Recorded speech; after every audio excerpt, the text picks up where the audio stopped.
Yes, hello Mr. Ms. I'm Dominique. Thank you for watching the video.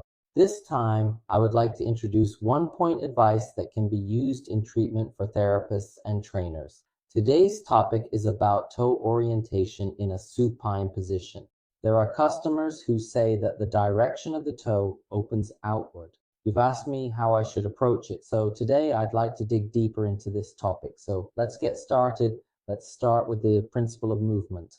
When you're lying on your back, your toes open outward, which is an inevitable part of the equation. Basically, if you look at the relationship between the pelvis and the hip joint, the structure of the hip joint is shaped so that it can easily open outward. The part of the socket of the femur that makes up the hip joint and the part of the saucer are called the hepatic ball.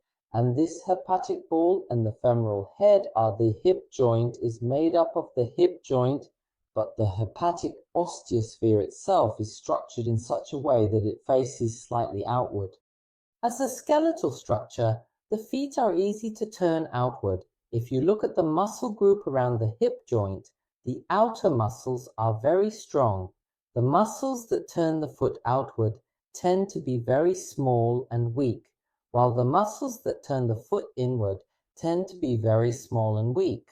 The muscles that extend the inner muscles of the hip joint and the entire hip joint have a small volume. Therefore, it is inevitable that the skeletal structure tends to open outward, and that the outer muscles tend to be more developed in terms of muscle volume. So it is inevitable that the foot tends to turn outward. On top of that, there are customers who say that there is a difference between the left and right sides. For example, only the right toe may be open outward and the left toe may be pointing straight. Let's make this case once in practice. Please keep an eye on this toe. Your toes are pointing straight ahead right now, but if you bring your pelvis down a little bit to the right side, how about now? Yes, the toe on the opposite side fell outward. I would like to do it again, toes pointing straight.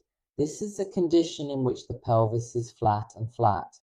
In this state, if you open the pelvis on the right side, do you understand? The left toe opens outward. This is also the case with the skeletal structure, which is an inevitable movement. The right pelvis opens, and the entire pelvis tilts to the right. Means that the left pelvis flows in the direction of succession. The more the left pelvis flows in the direction of succession, the easier it is for the hip joint to be external. When the pelvis flows backwards, the hip joint is easier to turn outward. That's exactly what happens in the pelvis during the procedure. So if you are lying on your back and your pelvic angle is tilted, I think it would be a good idea to check it. Basically, the toe on the opposite side of the direction of inclination tends to open. If only the left toe is wide open outward, the right pelvis may be turning outward. It may be due to a slight tilt in the sleeping position or a stiff muscle around the right pelvis. As a result, there is a pelvic escape movement to cover the stiffness of those muscles, large and small. There are many different causes, so it's difficult to limit yourself to just one, but pelvic movement and toe movement are always related. I think it's a good idea to keep that idea in your head. There are many cases where the expression pelvis is distorted is used, but the pelvis alone is because there are many parts of the human body that are very hard. It is difficult to think that the pelvic bones themselves are greatly distorted. The pelvic joints are the apical joint on the posterior side and the asco on the anterior side.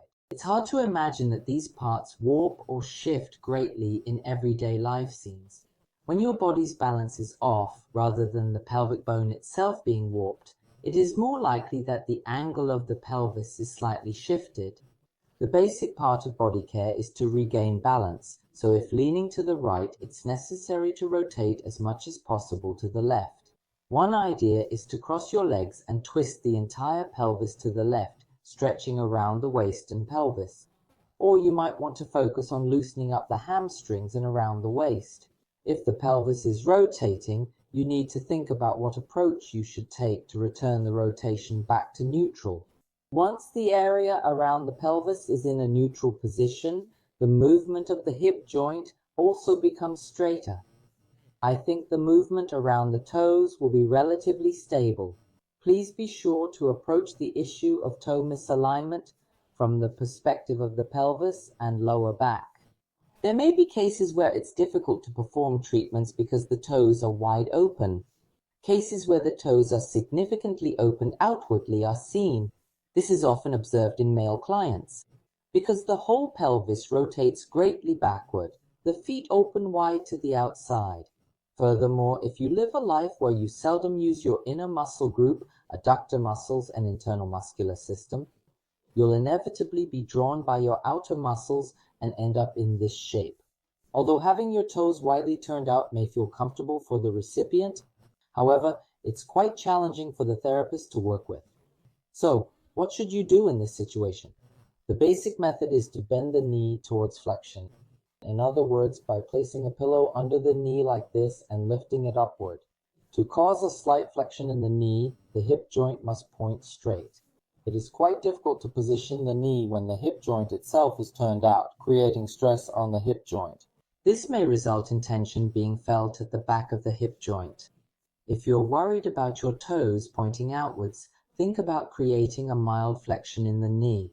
To fold the knee slightly, you just need to add some height under it. By doing so, the femur will point forward, making the knee and toes face straight up. This makes it easier to approach the thigh, the calf, or the underside of the foot. In providing foot care services in relaxation therapy, bending the knees a little will position the feet to face up straight. If you're finding it difficult to approach the problem with the toes pointed out, please recall this idea. Please give it a try. Details of the practical approach are summarized in the description. Please do check out the video if you're interested. Well, that concludes today's video. Looking forward to seeing you next time. Always grateful.